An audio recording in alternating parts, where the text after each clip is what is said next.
Welcome back. All right, so this is a video that I really wanted to do before I left for my vacation. Didn't really have the time. Then I did the 232 team look at things going into the All-Star break. So I want to talk about the Islanders today, though, because I think that the addition of Bo Horvat is already showing that this team has changed with Bo Horvat. And the discussion of how well they're going to play or they're not going to play is going to continue on for some time to come. And I know there are those who will say, well, Horvat's contract's too high. I want to say this about Horvat. So it's an $8.5 million cap hit for the next 8 years. The way that I see it is that Lou Lamoriello looked at his depth down the middle, looks at Barzell's faceoff numbers, which were atrocious, and says, we need another center, right? So you have Brock Nelson, you have Pajot down the middle, you have Cizikas, your fourth line center. That's a really good, strong down the middle spot, but you need that number one center. Horvat becomes that number one center. Now, in saying he's the number one center, the reality is you've got three really good centers here with Horvat, Nelson, and Pajot, and it allows Barzell to move to the wing. Now, it's not just faceoffs if you move to the wing. You have a lot less responsibilities in terms of all your positioning as a winger. There's less to worry about, and it simplifies the game for Barzell. In 53 games this year, 13 goals, 32 assists, 45 points for Barzell. He's played quite well. He's a very entertaining player. I've said that anytime I've seen him play. Having Horvat there with him makes a lot of sense. Horvat's been getting a lot of tip-in goals for Vancouver. And this is where I see the comments along the lines of, well, his shooting percentage is too high. Most of his shots have been tip-ins. They are the kind of shots that it'd be kind of embarrassing if they didn't go in. But he knows exactly where to stand for those tip-in goals. So sure, the percentage is going to come down, but unless he's getting cleared out of the front of the net more often, unless teams figure out a way to prevent those tip-in goals from going in, he absolutely can be a 30-35 goal scorer going forward. He has 1 goal in 2 games so far with New York. He's clearly getting himself acclimated, but it's pretty quick for him. I've talked before about how it takes a while for players to adjust to a new team. It doesn't feel like it's taking that long with Horvat. He played 49 games in Vancouver, 31 goals, 23 assists, 54 points there before coming to the Islanders. And he's already said that he feels a weight lifted, and he should. The amount of pressure, the amount of stress being in Vancouver has to be really high. And so being in New York on the Islanders relieves that stress. He's no longer the leader. The leader is Anders Lee. He just goes out there, wins faceoffs, does his job. He's got new line mates, a new setup, and he's in the playoff hunt, right? In Vancouver, he wasn't in the playoff hunt. And Horvat has already shown in his previous experience, it wasn't a large sample size, but in Vancouver, he played well in the playoffs too. Now, on that line, you've got Josh Bailey. 50 games played, 6 goals, 14 assists, 20 points. I do wonder if going into next season, because they don't have a lot of cap space, did they try to find a way to move on from Josh Bailey? Does Bailey stick around for that final season? What's going to happen? Because there is going to be a need for some kind of a cap relief for the New York Islanders in the offseason. The one thing is that the addition of Horvat sends the message to these guys that Lou Lamoriello believes in the team. And whether it's right or wrong, whether you agree with them or don't, it's telling the guys in that locker room, I believe in you, and I believe we can get this done. Now, on the second line, you've got Lee, Nelson, Palmieri. One thing that shows up, there's a lot of veterans here. Yes, there's older players here, but it's a pretty talented bunch. So you've got Lee, 19 goals, 16 assists, 35 points in 54 games. He is their leader.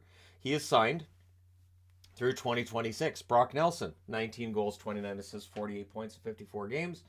He is signed through 2025, and Kyle Palmieri's only played 27 games this year. But when he's played, he's been good. 7 goals, 8 assists, 15 points. He is signed through 2025. So in their top 6, the only one that's expiring in the next couple of years is Bailey. This is your top 6 if you're the Islanders, unless something dramatic happens and a huge trade takes place. But it's Lou Lamoriello, so generally guys get traded if they're asking for too much money. Guys might get traded if they're in the doghouse with him. None of these players would suit that. Zach Parise, it might be his final year. We don't know yet. It is the final year of his contract. 54 games, 14 goals, 7 assists, 21 points. Would I be surprised to see Lou bring him back again? Not really. Jean-Gabriel Pajot, 10 goals, 19 assists, 29 points in 54 games for him. He's signed till 2026. So down the middle, you've got 2031, 2025, 2026, and 2027. This is a center spot that if you were of the belief that this is a good enough 1 through 4 at center to compete for a Stanley Cup, you're in luck. And if you don't believe in this center spot as being good enough to win a Stanley Cup, it might be kind of tough. And then you got Holmstrom, 26 games, 3 goals, and assist, 4 points. He will be a restricted free agent next summer. Holmstrom showed some signs that he could very well be an exciting young player for them for some time. Keep in mind that what Lou has also showed, he showed with Kiefer Bellows. If you don't fit in, he has no fear of letting go of young players. Matt Martin, 53 games, 5 goals, 8 assists, 13 points, signed through next year. We know what we're getting on this fourth line, don't we? You're getting Martin, Cizikas, and Fasching. So Clutterbuck's only played 34 games, 4 goals, 4 assists, 8 points. He signed through 2024 as well.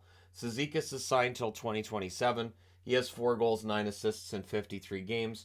But Hudson Fasching has been remarkably good. He's a free agent this summer in 21 games, 3 goals, 2 assists, 5 points. That fourth line, and I know there's people who don't like the term identity line, but that's the one that gets thrown at that line a lot. Fasching is fit right in. So in the event that they decide they want to save some money somewhere, maybe Fasching keeps that job, right? And again, it's not major surgery then for the team. This you're basically keeping things remarkably well together.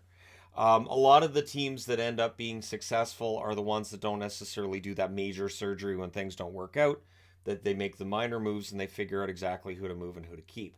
Now, also up front, there's Oliver Wahlstrom, 35 games, 7 goals, 9 assists, 16 points. He's injured currently. He is signed until this summer where he's a restricted free agent. I would expect him to stick around. And I think one of these top 9 comes out this summer. Wahlstrom gets a more prominent role, maybe next year. Maybe Wahlstrom ends up on a line here with Horvat and Barzal. Maybe that's what ends up happening at some point, right?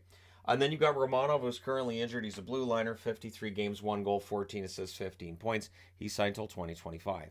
So there are no really major issues when it comes to the salary cap with these guys. They have $6,911,667 in cap space for next year. There are expiring contracts here. There will be some moves that need to be made if they're going to keep everybody. There's going to be moves that need to be made if he wants to add somebody, but he's not alone in that category. On the blue line, they've got Pelech, 33 games, 3 goals, 10 assists, 13 points. He's signed through 2029. Excellent two-way defenseman there. Pulick, 54 games, 2 goals, 14 assists, 16 points. He's signed till 2030. I'm mildly surprised that Pulick's offensive numbers haven't been better, but maybe Dobson's getting all that time, right?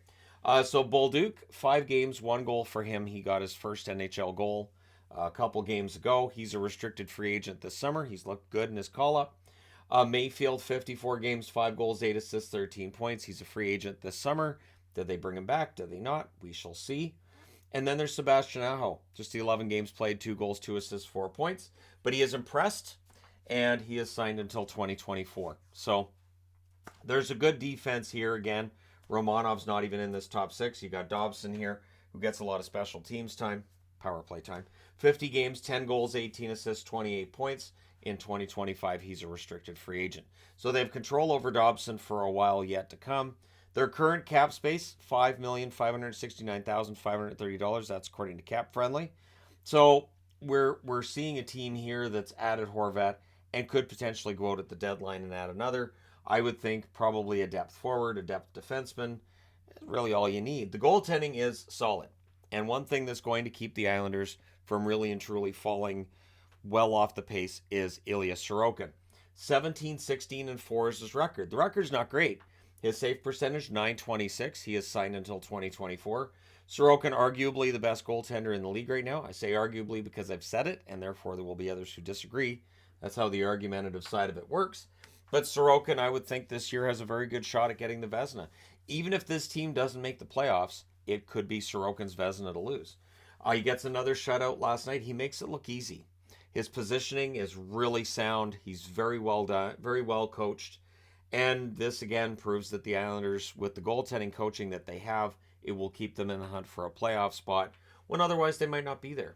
If they didn't have that stellar goaltending, if they were having the same issues with goaltending as, say, like a Kings team is, then you'd be looking at the Islanders probably being, 8-10 points off the pace. Varlamov, 10-6-1 record. He's a free agent this summer. .920 is his save percentage again.